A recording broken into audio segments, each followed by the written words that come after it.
Okay, so this is a case of, I think, intestinal tuberculosis. Patient is 11 years female, complaining of low-grade fever since 1 year, sometime vomiting, sometime diarrhea, and sometime abdominal pain. Very mild grade of complaint. No any history of high-grade fever since 1 year. So this is the liver, which is much enlarged, 12.5 centimeter, according to the pediatric age group, which we see normally up to 10.5 centimeter. This is pancreas. This is also diffusely edematous and hypoechoic. It is measuring around 26 mm in AP view. Normally it is up to 23. Once again, right kidney shows severe hydronephrosis with severe cortical thinning and multiple calculi, and this kidney is I think typical of kidney we see in tuberculosis. We will discuss it later. First we see that how much is the cortical thinning. It is severe cortical thinning. Second is this left kidney is also significantly enlarged, 10 centimeter by 4.8 centimeter. According to the pediatric age group, it is much enlarged. Spleen also enlarged, 9.4. We see normally up to 6 or 7 maximum in pediatric. Then another findings were this large colon from cecum till terminal proximal half of the descending colon. It was significantly thickened. This is colon. This is colon, and here you see this perienteric fat, hyperechoic, covering this loop. It is due to, I think, pancreatitis,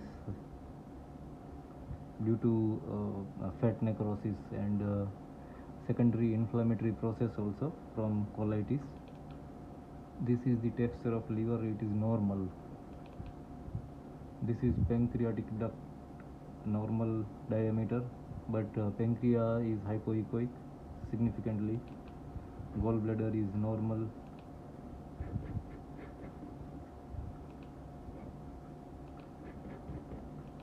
And this spleen shows multiple tiny hypoechoic areas. It is still a subject of research for me, but we can say that it could be due to increased in WBC count. This is spleen. This is not calculus, but it is the inflamed renal sinus fat in the left kidney.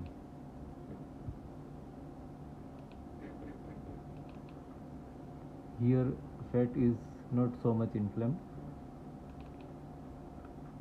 Cortical thinning is of varying size from 8 mm to 2 mm. Now what is the typical of this kidney which is seen involved in tuberculosis is that this is the cortex, this is the area of medullary pyramid, and within this there is the calculus. This pyramid is not what we say, this papilla is not ruptured. It is within the renal pyramid. So it could be due to infection. This, you see this renal pyramid area, this is not minor calyx area. Okay, you have to see the anatomy properly, then only you will understand what is this area. This is renal pyramid and it is intact. Here it is not showing the connection with the area of hydronephrosis. It is in the closed chamber, this calculus. And now we will see the video.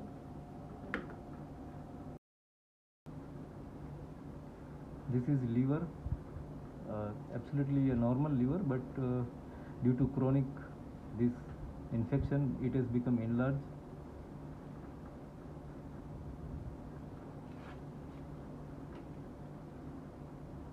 This is pancreas.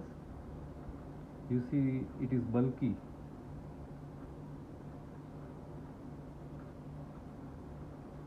To observe the pathology of pancreas is little bit tricky. You need lot of practice.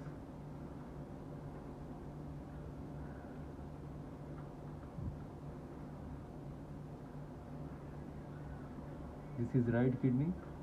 There are multiple calculi.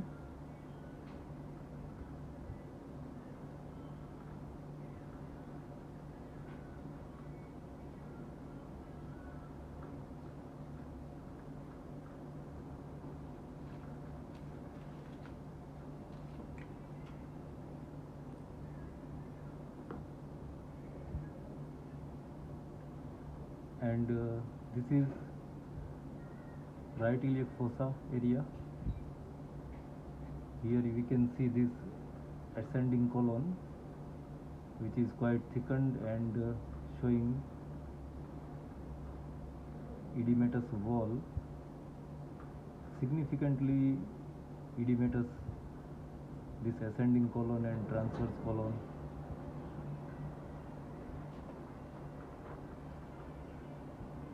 And you can see surrounding this colon there is hyperechoic area, which is fat inflammation, perienteric fat.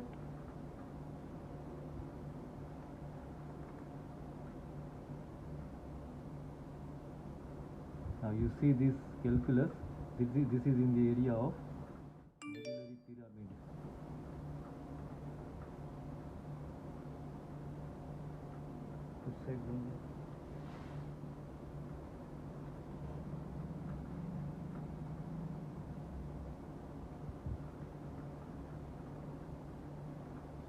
Some of the pyramids are totally destroyed, and it is evident by this incomplete septa. This pyramid is destroyed and is showing connection with the calyceal system.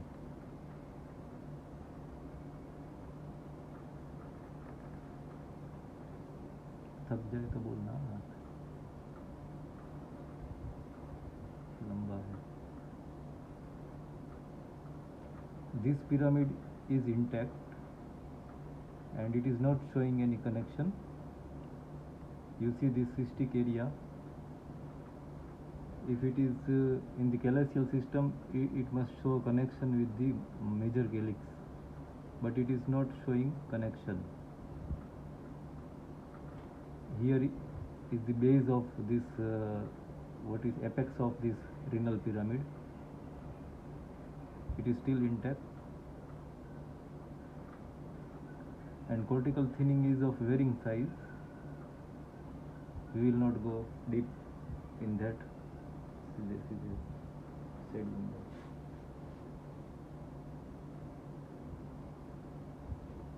And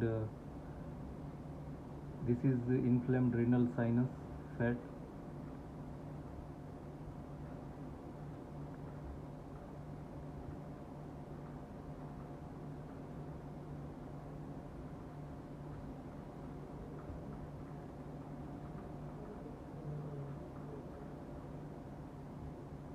This is the spleen.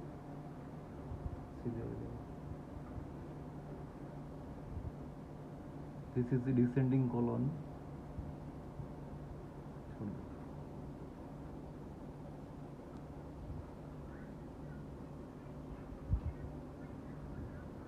This is descending colon.